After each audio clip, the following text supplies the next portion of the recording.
ಎಲ್ಲರಿಗೂ ನಮಸ್ಕಾರ. ನಾನು ನಿಮ್ಮ ಪ್ರಾಧ್ಯಾಪಕ ಡಾಕ್ಟರ್ ಪಿ.ವಿ. ಕೃಪಾಕರ. ಬಹಳ ದಿನಗಳ ನಂತರ ನಾನು ತಮ್ಮನ್ನು ಭೇಟಿಯಾಗಲು ಈ ಹೊಸ ವಿಡಿಯೋ ಮೂಲಕ ಬರುತ್ತಿದ್ದೇನೆ.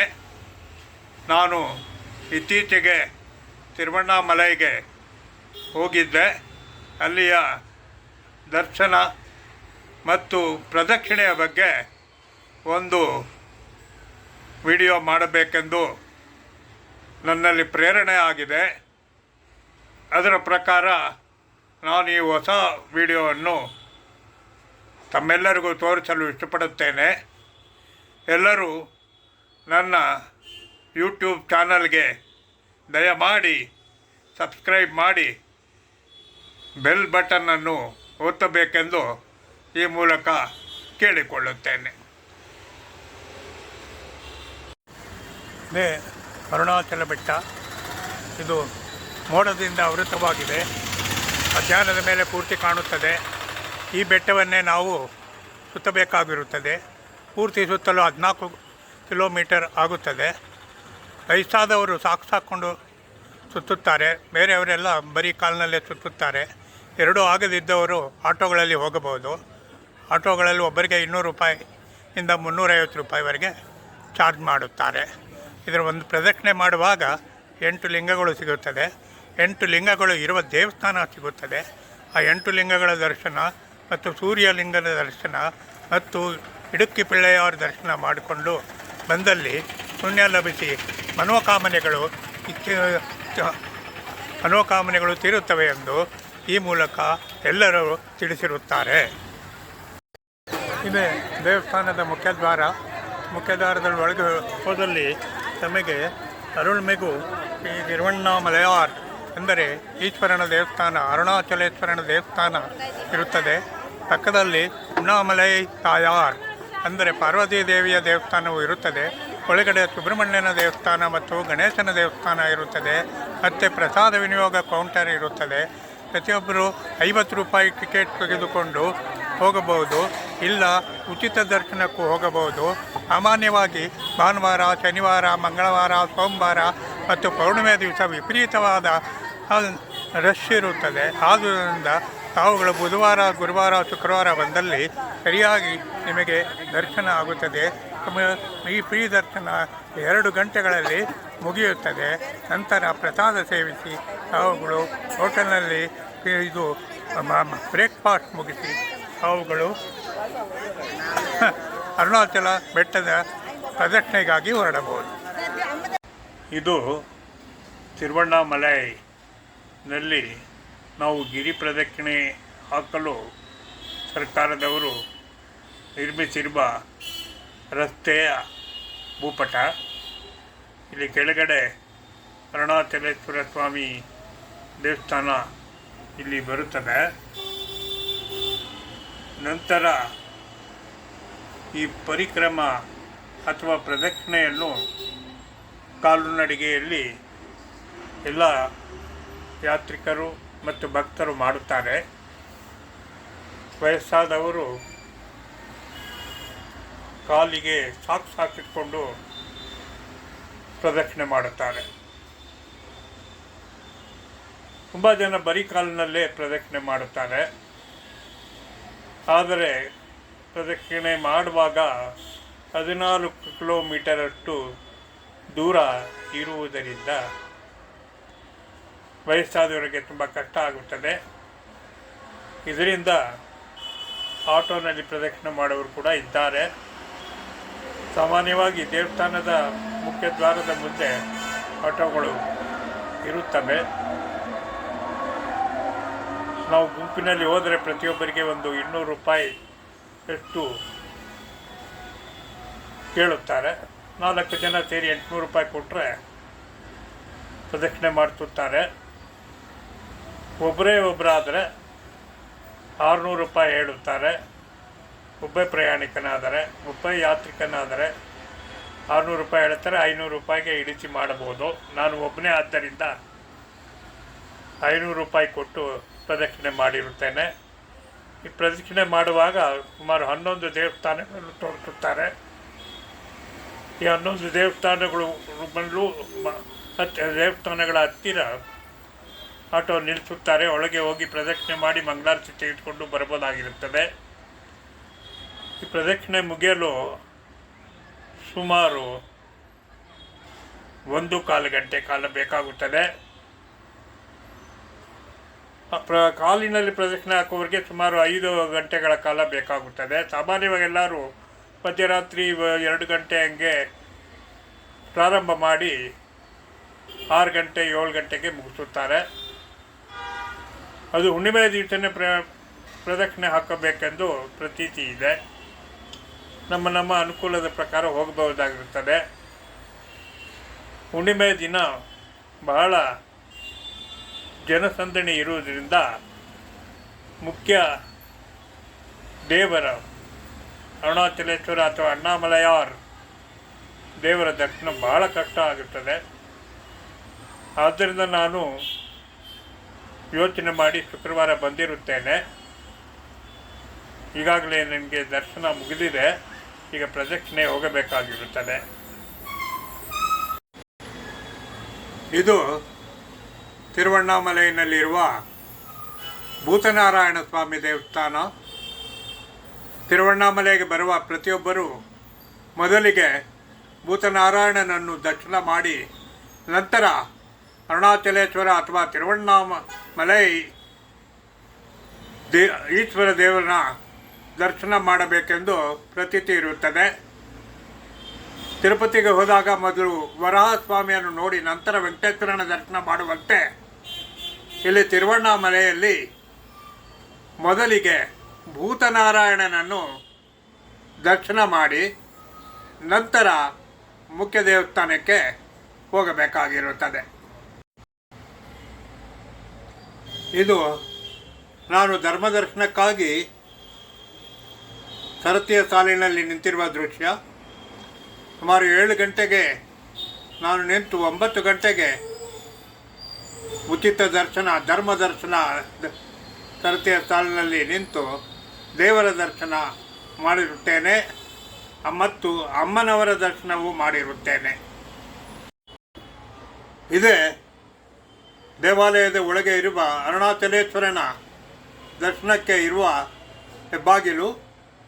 ಇದರ ಮೂಲಕ ಒಳಗೆ ಹೋಗಿ ಸುಮಾರು 1 ಫರ್ಲಾಂಗಷ್ಟು ಒಳಗೆ ಹೋದಲ್ಲಿ ನಮಗೆ ಅಣ್ಣಾಮಲೈ ದೇವರ ದರ್ಶನವಾಗುತ್ತದೆ. ಇದು ದೇವಸ್ಥಾನದ ಒಳಗೆ ಇರುವ ಗಣೇಶನ ದೇವಸ್ಥಾನದ ಮುಂದೆ ನಾನು ನಿಂತಿರುವ ಚಿತ್ರ. ಬೃಹದಾಕಾರದ ಗಣೇಶನನ್ನು ಇಲ್ಲಿ ಪ್ರತಿಷ್ಠಾಪಿಸಲಾಗಿದೆ. ಇದರ ಹಿಂದೆಯೇ ನಂದಿ ವಿಗ್ರಹ ಇರುತ್ತದೆ. ನಂದಿ ವಿಗ್ರಹವು ಬೃಹದಾಕಾರವಾಗಿರುತ್ತದೆ.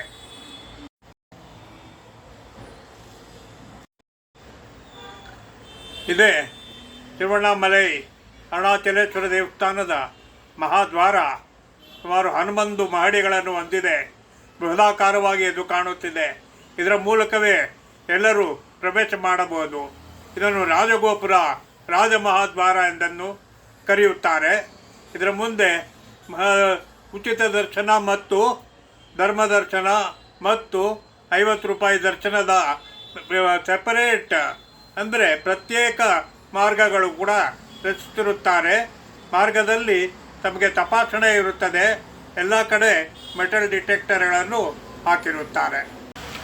ಈಗ ತಿರುವಣ್ಣಾಮಲೆಯ ಗಿರಿಯ ಪ್ರದಕ್ಷಿಣೆ ವಿಚಾರವಾಗಿ ತಿಳಿಯೋಣ. ಈ ಗಿರಿಯನ್ನು ನಾವು ಪ್ರದಕ್ಷಿಣೆ ಹಾಕುವಾಗ ನಮಗೆ 8 ಲಿಂಗಗಳು ಇರುವ ದೇವಸ್ಥಾನಗಳು ಸಿಗುತ್ತವೆ. ಇದೇ ಮೊದಲನೆಯದು ಇಂದ್ರಲಿಂಗ, ಎರಡನೆಯದು ಅಗ್ನಿಲಿಂಗ, ಆಮೇಲೆ ಯಮಲಿಂಗ, ನಿರುತಿಲಿಂಗ, ವರುಣಲಿಂಗ, ವಾಯುಲಿಂಗ, ಕುಬೇರಲಿಂಗ ಮತ್ತು ಈಶಾನ್ಯಲಿಂಗ ಆಗಿರುತ್ತದೆ. ಇವುಗಳ ಮಧ್ಯೆ ಸೂರ್ಯಲಿಂಗ ಮತ್ತು ಚಂದ್ರಲಿಂಗ ಎಂದು 2 ಅಧಿಕ ಲಿಂಗ ಇರುವ ದೇವಸ್ಥಾನಗಳು ಸಿಗುತ್ತವೆ.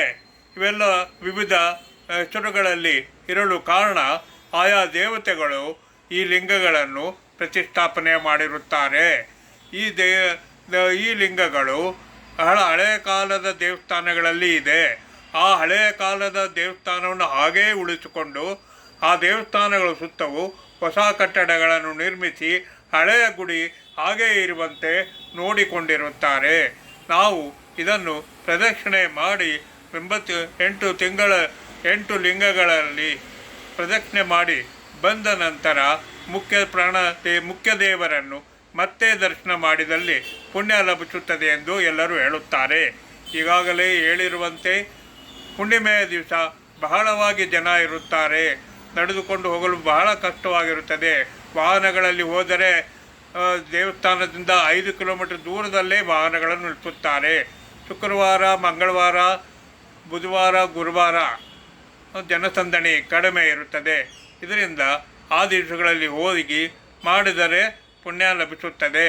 ನಿಮಗೆ ಹುಣ್ಣಿಮೆ ದಿವಸನೂ ಹೋಗಿ ಮಾಡಿದರೆ ತುಂಬ ದಿವಸ ಹೊತ್ತಾಗುತ್ತದೆ ಮತ್ತು 5-6 ಗಂಟೆಗಳಾಗುತ್ತದೆ.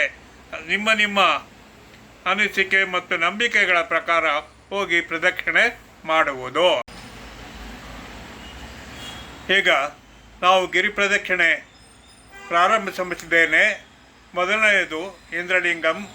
ಇದು ಇಂದ್ರನು ಪ್ರತಿಷ್ಠಾಪಿಸಿದ ಲಿಂಗ ಆಗಿರುತ್ತದೆ. ಇದು ಮುಖ್ಯ ದೇವಸ್ಥಾನಕ್ಕೆ ಬಹಳ ಹತ್ತಿರವೇ ಇರುತ್ತದೆ. ನಡೆದುಕೊಂಡು ಹೋಗಿ ನೋಡಬಹುದಾಗಿರುತ್ತದೆ. ಎರಡನೆಯದು ಅಗ್ನಿಲಿಂಗಂ. ಈ ಇಂದ್ರಲಿಂಗದಿಂದ ಅಗ್ನಿಯು ಪ್ರತಿಷ್ಠಾಪಿಸಿರುವ ಲಿಂಗದ ದೇವಸ್ಥಾನಕ್ಕೆ ಹೋಗಲು ಸುಮಾರು 2 ಕಿಲೋಮೀಟರ್ ಮೇಲೆ ಆಗುತ್ತದೆ. ನಡೆದುಕೊಂಡರೆ ಹೋದಲ್ಲಿ 25 ನಿಮಿಷಗಳು ಆಗುತ್ತವೆ. ಇದು ಅಗ್ನಿಯು ಪ್ರತಿಷ್ಠಾಪಿಸಿರುವ ಲಿಂಗವಾಗಿರುತ್ತದೆ. ನಂತರ ಬರುವುದು ನಮ್ಮ 3ನೇ ಲಿಂಗ, ಅದು ಯಮಲಿಂಗ. ಇದು ಯಮದೇವರು. ಮೇಲುಗಡೆ ನೋಡಿ, ಯಮದೇವರು ಈಶ್ವರನ ಮುಂದೆ ನಮಸ್ಕರಿಸಿ ಕುಳಿತಿರುತ್ತಾರೆ.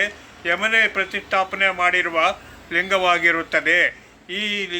ಇಲ್ಲಿ ಪೂಜಿಸುವುದರಿಂದ ಯಾವುದಾದ್ರು ಮೃತ್ಯು ಭಯವಿದ್ದರೆ ಹೋಗುತ್ತದೆ ಎಂದು ಹೇಳುತ್ತಾರೆ. ಯಮಲಿಂಗರಾದ ನಂತರ ನಿರುದಿಲಿಂಗ ಎಂದು ಬರುತ್ತದೆ. ಈ ನಿರುದಿಲಿಂಗವನ್ನು ದರ್ಶನ ಮಾಡಿ ನಾವು ಅಲ್ಲಿಂದ ನಡೆದುಕೊಂಡು ಹೋದಲ್ಲಿ ಮತ್ತೆ ಒಂದು ಅಧಿಕ ಲಿಂಗವಾದ ಸೂರ್ಯಲಿಂಗ ದೇವಸ್ಥಾನ ಸಿಗುತ್ತದೆ. ಇದು ಸೂರ್ಯನೇ ಪ್ರತಿಷ್ಠಾಪನೆ ಮಾಡಿರುವ ಲಿಂಗವಾಗಿರುತ್ತದೆ. ಈ ಲಿಂಗವನ್ನು ಇರುವ ದೇವಸ್ಥಾನವನ್ನು ಸಂದರ್ಶಿಸಿ ನಾವು ಮುಂದೆ ಹೋದಲ್ಲಿ ವರುಣಲಿಂಗವೂ ಸಿಗುತ್ತದೆ. ಈ ವರುಣಲಿಂಗವು ವರುಣನು ಸ್ಥಾಪಿಸಿ ಪೂಜೆ ಮಾಡಿರುವ ಲಿಂಗ ಆಗಿರುತ್ತದೆ. ಇದರಿಂದ ಮುಂದೆ ಹೋದಲ್ಲಿ ನಮಗೆ ಅರುಣ್ಮಿಗು ತಿರುವಣ್ಣಾಮಲೈಯಾರ್ ದೇವಸ್ಥಾನ, ಮೂಲ ದೇವಸ್ಥಾನ ಸಿಗುತ್ತದೆ. ಮೂಲ ದೇವಸ್ಥಾನ ಎಂದರೆ ಈಗಿರುವ ಬೃಹದಾಕಾರದ ದೇವಸ್ಥಾನದಲ್ಲಿರುವ ಅರುಣಾಚಲೇಶ್ವರ ಅಥವಾ ಅಣ್ಣಾಮಲೈಯಾರ್ ಸ್ವಾಮಿಯು ಈ ದೇವಸ್ಥಾನದಲ್ಲಿ ಇದ್ದು ಇಲ್ಲಿಂದ ಅಲ್ಲಿಗೆ ಸ್ಥಳಾಂತರಗೊಂಡಿರುತ್ತಾರೆ. ಈ ಮೂಲ ದೇವಸ್ಥಾನದಲ್ಲಿ ಮುಂಚೆ ಪೂಜೆಗಳು ನಡೆಯುತ್ತಿದ್ದು ಈಗಲೂ ಇನ್ನೊಂದು ವಿಗ್ರಹವನ್ನು ಪ್ರತಿಷ್ಠಾಪನೆ ಮಾಡಿ ಪೂಜೆ ಮಾಡುತ್ತಿದ್ದಾರೆ. ಈ ಮೂಲ ಅಣ್ಣಾಮಲೈ ದೇವಸ್ಥಾನದಿಂದ ನಾವು ಮುಂದೆ ಹೋದಲ್ಲಿ ನಮಗೆ ಬರುವುದು ವಾಯುಲಿಂಗ. ಇದು ವಾಯು ತನ್ನ ಸ್ವಹಸ್ತದಿಂದ ಇಲ್ಲಿ ಲಿಂಗವನ್ನು ಪ್ರತಿಷ್ಠಾಪನೆ ಮಾಡಿರುತ್ತಾರೆ. ಹಳೆಯ ದೇವಸ್ಥಾನಗಳನ್ನು ಹಾಗೆ ಉಳಿಸಿಕೊಳ್ಳಲಾಗಿದೆ. ನೆಕ್ಸ್ಟ್ ಮುಂದೆ ಬರುವುದು ಚಂದ್ರಲಿಂಗ. ಇದು ಚಂದ್ರನು ತಾನೇ ಪ್ರತಿಷ್ಠಾಪನೆ ಮಾಡಿರುವ ಲಿಂಗವಾಗಿರುತ್ತದೆ. ಮುಖ್ಯವಾದ 8 ಲಿಂಗಗಳಲ್ಲಿ ಸೂರ್ಯಲಿಂಗ ಮತ್ತು ಚಂದ್ರಲಿಂಗ ಬರುವುದಿಲ್ಲ. ಇವುಗಳನ್ನು ಬಿಟ್ಟು ಇನ್ನೂ 8 ಲಿಂಗ ಇರುತ್ತದೆ. ಒಟ್ಟು 10 ಲಿಂಗಗಳ ದೇವಸ್ಥಾನವನ್ನು ದರ್ಶನ ಮಾಡಿದಂತಾಗುತ್ತದೆ. ನಾವು ಚಂದ್ರಲಿಂಗದ ನಂತರ ಸ್ವಲ್ಪ ಮುಂದೆ ಹೋದಲ್ಲಿ ಕುಬೇರಲಿಂಗ ಬರುತ್ತದೆ. ಇದು ಕುಬೇರನು ಲಿಂಗವನ್ನು ಪ್ರತಿಷ್ಠಾಪನೆ ಮಾಡಿರುವ ದೇವಸ್ಥಾನ ಆಗಿರುತ್ತದೆ. ನಂತರ ಬರುವುದು ಇಡುಕ್ಕಿ ಪಿಳ್ಳಯಾರ್ ದೇವಸ್ಥಾನ. ಇಡುಕ್ಕಿ ಪಿಳ್ಳಯಾರ್ ಅಂದರೆ ಗಣೇಶ ಎನ್ನುತ್ತಾರೆ. ಇಲ್ಲಿರುವ ಸಣ್ಣ ಬಾಗಿಲಿನಲ್ಲಿ ತೂರಿಕೊಂಡು ಬರಬೇಕಾಗಿರುತ್ತದೆ. ಇದು ಮುಂಬಾಗಿಲಾಗಿರುತ್ತದೆ. ಇದು ನಮ್ಮ ಮುಂಬಾಗಿಲಿನಲ್ಲಿ ಆಗಿರುತ್ತದೆ. ಹಿಂದುಗಡೆಯಿಂದ ಯಾರಾದರೂ ಬಂದು ಅಲ್ಲಿರುವ ಒಂದು ಸಣ್ಣ 3 ಬಾಗಿಲಲ್ಲಿ ತಾವು ದೂರಿಕೊಂಡು ಹೊರಗೆ ಬಂದಲ್ಲಿ ಇರುವ ಕಾಯಿಲೆಗಳು ವಾಸಿಯಾಗುತ್ತದೆ ಎಂದು ನಂಬಿರುತ್ತಾರೆ. ಇದಕ್ಕೆ ಇಡುಕ್ಕಿ ಪಿಳ್ಳಯಾರ್ ದೇವಸ್ಥಾನ ಎನ್ನುತ್ತಾರೆ. ಇದರಿಂದ ಮುಂದಕ್ಕೆ ಬಂದಲ್ಲಿ ನಮಗೆ ಈಶಾನ್ಯ ಲಿಂಗವೂ ಸಿಗುತ್ತದೆ. ಈಶಾನ್ಯ ದಿಕ್ಕಿಗೆ ಇರುವುದರಿಂದ ಇದನ್ನು ಈಶಾನ್ಯ ಲಿಂಗ ಎಂದು ಕರೆಯುತ್ತಾರೆ. ಈ ದೇವಸ್ಥಾನವನ್ನು ದರ್ಶನ ಮಾಡಿ ನಾವು ಮತ್ತೆ ಬಂದಲ್ಲಿ ಮುಂಚೆ ಇದು ನಮ್ಮ ತಿರುವಣ್ಣಾಮಲೈ ಬೆಟ್ಟವನ್ನು ನೋಡಿಕೊಂಡಲ್ಲಿ ನಮಗೆ ಪುಣ್ಯ ಪ್ರಾಪ್ತಿ ಆಗುತ್ತದೆ ಎಂದು ಹೇಳುತ್ತಾರೆ. ಇದೇ ತಿರುವಣ್ಣಾಮಲೈನಲ್ಲಿರುವ ಅರುಣಾಚಲೇಶ್ವರ ಬೆಟ್ಟ. ಮಧ್ಯಾಹ್ನದೊತ್ತು ಈ ಬೆಟ್ಟದ ಶಿಖರವು ನಿರ್ಮಲವಾಗಿ ಸುಂದರವಾಗಿ ಕಾಣುತ್ತದೆ. ಬೃಹದಾಕಾರದ ಬೆಟ್ಟ ಮತ್ತು ಬಹಳ ಎತ್ತರ ಇರುತ್ತದೆ.